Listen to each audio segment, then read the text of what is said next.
Hello friends, welcome to the last session of maths. Today we are going to look at data interpretation.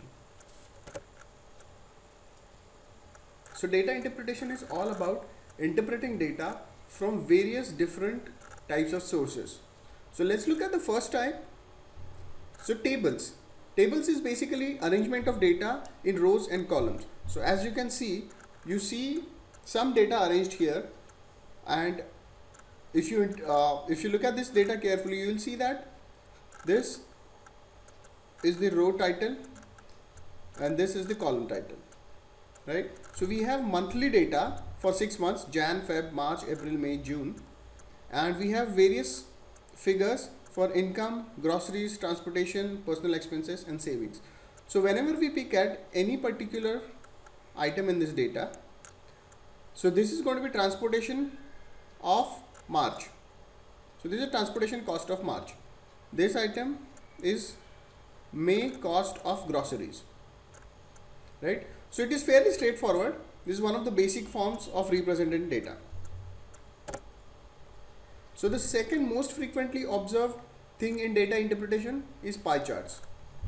It's a type of graph in which a circle is divided into sectors and each sector represents a particular entity with respect to a proportion of the whole. So that means here same data we are looking at the income data. If you remember the table, we had a table like this in which here we had 6 months and here we had different costs. So now we are looking at only one column, income column, and that income column we have January, February, March, April, May, June. All the 6 months of income divided, rather shown as a pie chart. So 360 degrees is considered the total of the entire column, all the months, and out of this 360 degrees, how much each of these months has contributed. So we'll see that February is the least one, it is only 3%. Next is January, then we have March, May, April and June, in that order, right? So this gives us a cross section of one particular column as such. Column charts. Column charts display information as a series of vertical columns. So here we have groceries for 6 months. So again we are looking at, if you remember the table, again we are looking at a particular column here, and we're looking at all the 6 values of that particular entity. That entity here is groceries. So we're looking at groceries and how much the grocery has been every month. So you will see the trend in groceries, that in February it came down, March it went up, April it came down, suddenly there was a spike in May, and again it is back down in June. Line charts. A line chart or a line graph is a type of graph which displays information as a series of data points connected by straight lines. So here similar kind of thing. From the table we are looking at only at transportation, which is one column, and we are plotting the cost of transportation as data points for every month, and then we are just joining them by a straight line. It is very similar to column graph. The only thing would have been that there wouldn't have been any line, but the same data points would have been shown as columns. So it's pretty much the same thing that way. However, one advantage of line charts is that it is very easy to see the trend. Multi-line charts, similar to line charts, it is just that at the same time I am looking at 2 different entities. See, I am looking at personal expenses, which is one column in the table. I am also looking at transportation, which is another column. Rest everything remains the same. We have months on this line and we have the cost on this axis. Bar charts, very similar to column charts. It is just that the columns are no more vertical now. Now here in this specific one we have horizontal bar charts. The chart with bars whose lengths are proportional to quantities. So we are now talking about January, February, March, April, May, June, and we have 2 entities on this bar chart we have savings and personal expenses, savings in red and personal expenses in blue. And the way we interpret is that this is going to be the saving, because this is red, this is going to be saving of June, and the value of that is going to be somewhere close to, let's say, $6,000. So this is how we interpret bar charts. So let's look at the first practice problem. This is based purely on a table. So there are 3 questions. Please give them a try. Okay, let's look at the first question. First, let's look at the table rather. So we have a table, columns and rows, rows and columns, and each row is a month, each column is a particular type of expense, right? So that is basically the nature of the table. Okay, the average groceries of first 3 months is what percentage of total groceries? Okay, so we need to find out average groceries of first 3 months divided by total groceries of 6 months, right? So what we'll do is we'll look at these 3 items, average, we'll find out the average of these 3 first 3 months, the average, and then we'll find out total by adding all these entities together, and we'll take the percentage of the average, or rather we'll take the percentage of average divided by the total. So the answer is going to come to 16.29%. You can try it on your own, you will get answer as 16.29. In which month was the difference between income and personal expenses maximum? So we need to find out the difference between income and personal expenses for all the months, and then we'll choose the maximum of that month. Now let's see, without doing the calculation, if we can get any clue about this answer. So we need the difference to be maximum. That means difference between income and personal expenses to be maximum. That we need maximum income and minimum personal expenses, right? So let's see if we have a month where income is much higher than other months and personal expenses much lower than the other months. So income is this. Okay, so this is like an outlier. If you look at the other incomes, they are pretty much like thousands, 10,000, something around 10, 15,000, 20,000, that range. Whereas this June income is 45,000. So this is an outlier. Also, personal expenses, if you look at it, these are all in thousands. Okay, this is one ridiculously low, and this is also pretty low, right? Now, as compared to 45, the next big expense here is 19,000. There is a huge difference between the two, whereas there is not really a lot of difference between these 2 items here. So just by looking at it, without even calculating, we are going to say that 45,000 minus 511 is going to be the maximum difference between income and personal expenses among any of these given months, right? So the answer here would be June. Here it is 16.29. Third question, in how many months was the transportation cost more than the average transportation cost? How do we figure out? We'll first take the average transportation cost, and then we'll see in how many months it was greater. So the average transportation cost will come out to be 2559, the average of this transportation cost. So in how many months was the transportation more than the average? So this, in this month, in Jan, it was less than the average. Here also it was less than the average. Here it was less than the average. Here it was less than the average, or rather here it was more than the average and significantly more. So this is 1 month. This is less than the average. This is also less than the average. So in only 1 month, the transportation cost was more than the average. And you will see that if the numbers are such that there are no they don't have a lot of standard deviation, then almost half of these numbers, that means n by 2 numbers, are going to be below the average and n by 2 numbers above the average.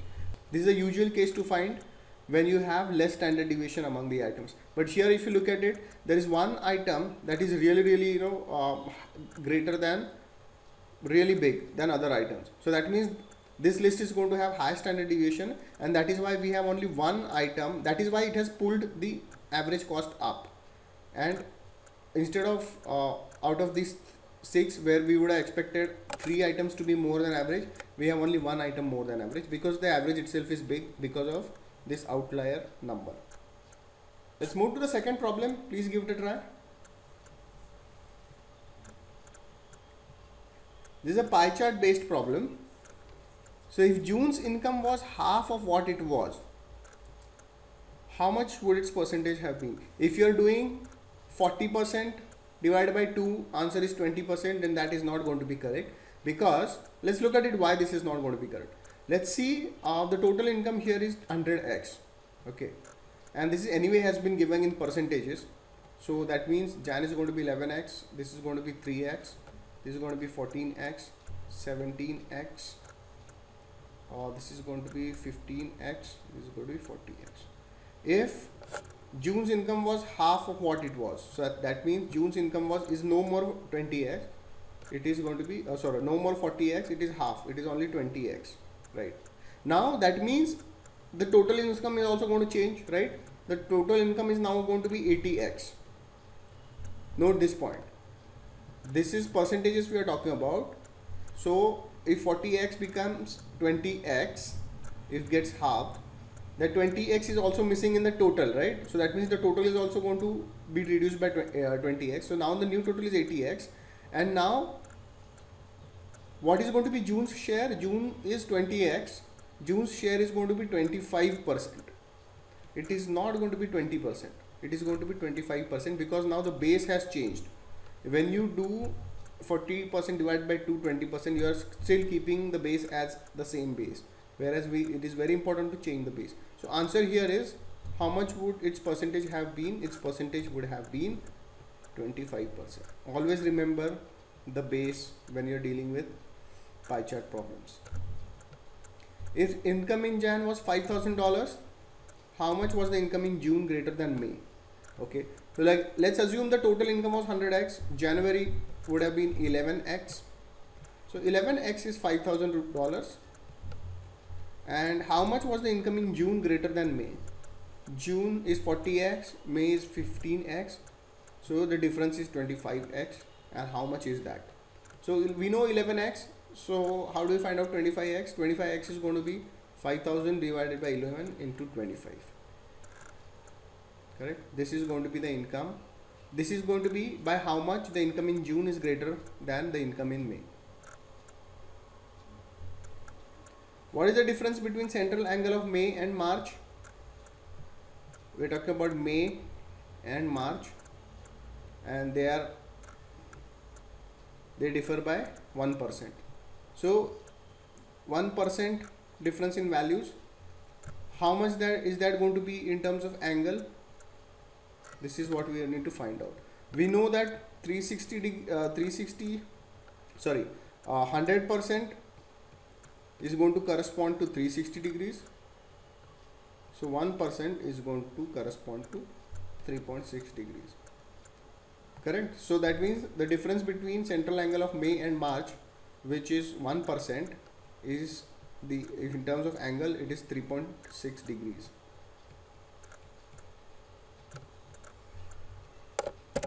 Let's move to the third problem. So we have a multi-line chart here. Personal expenses and transportation. January, February, March, April, May, June. We have various points here. This blue line is for transportation, the red line is for personal expenses. Pretty straightforward. Okay. For which month was the total personal expenses and transportation greatest? Now we need to find out this plus this, this plus this, this plus this. We are dealing with respect to a month. In that month we are calculating the total of personal expenses and transportation, and we will select among that what is going to be the highest expense, the highest total expense. So we don't really know the numbers here, but the idea is that, and intentionally the numbers have not been given, because with numbers obviously it is very straightforward to find out, but you should also employ some visual sense here. You will see that, see, this is one big expense, right? So this is something like 7.5 plus maybe 2.5 or something. So that is about 10,000 we are talking about.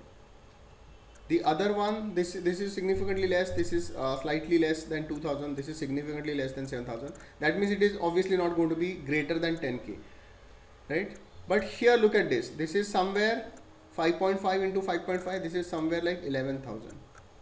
Now this has remained the same. The red expenses, personal expenses have remained the same, while the other transportation expenses have gone down. That means these 2 months are not going to be greater than this one.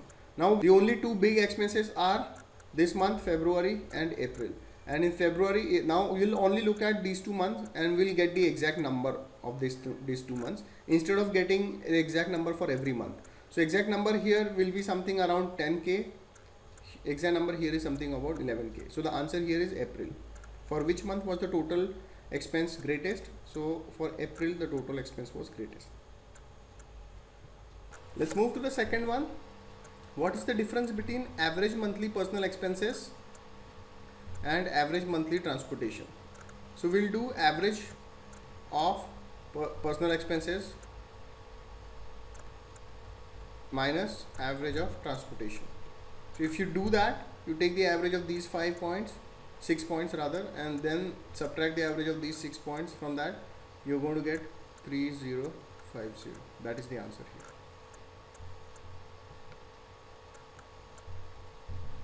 What was the difference between greatest 1 month percentage rise in personal expenses and greatest 1 month percentage rise in transportation? So the way to do that is, what is the greatest 1 month percentage rise first of all? So there are two months here where we have seen a rise. This is one rise, personal expenses. This is second rise in personal expenses, right? Which one of that is steeper?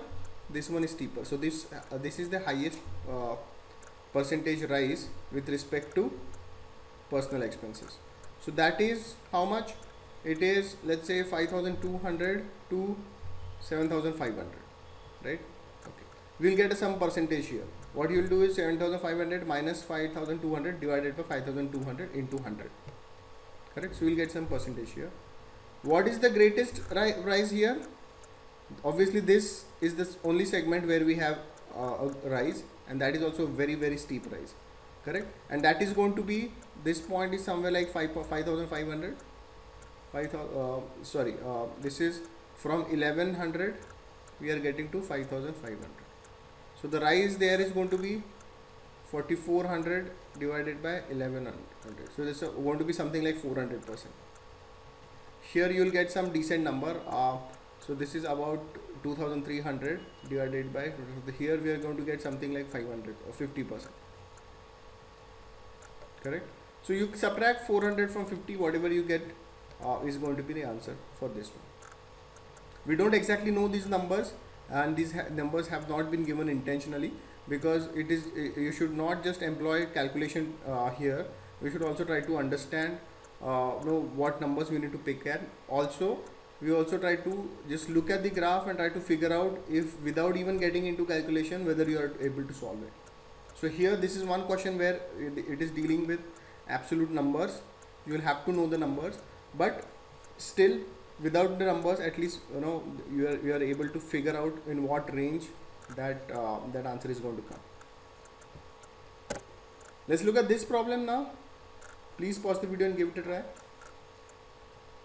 So this is a bar chart where we have savings and personal expenses shown with respect to two bars. Red bar is savings, the blue bar is personal expenses for 6 months. Okay. The savings in June was what percentage of savings in March? Pretty straightforward. So you take savings in June, you take this number, let's say that's about 6,000. Savings in March, saving in March is this number, that is somewhere about 7,500. What is that percentage? So this is going to be your answer. That is going to be 75 is 5, this is what's going to be 80%.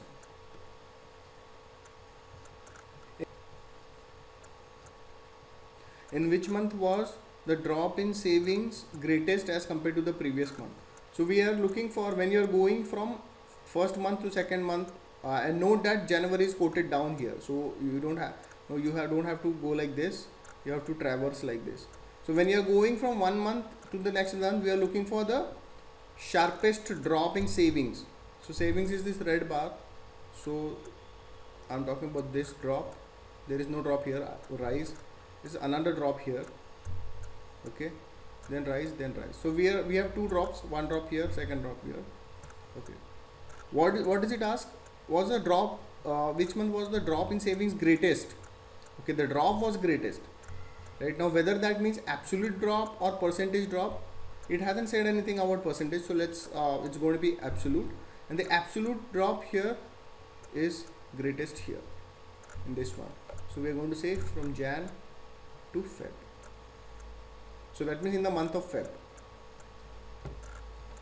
Third question, months of May and June combined had a what ratio of savings and personal expenses?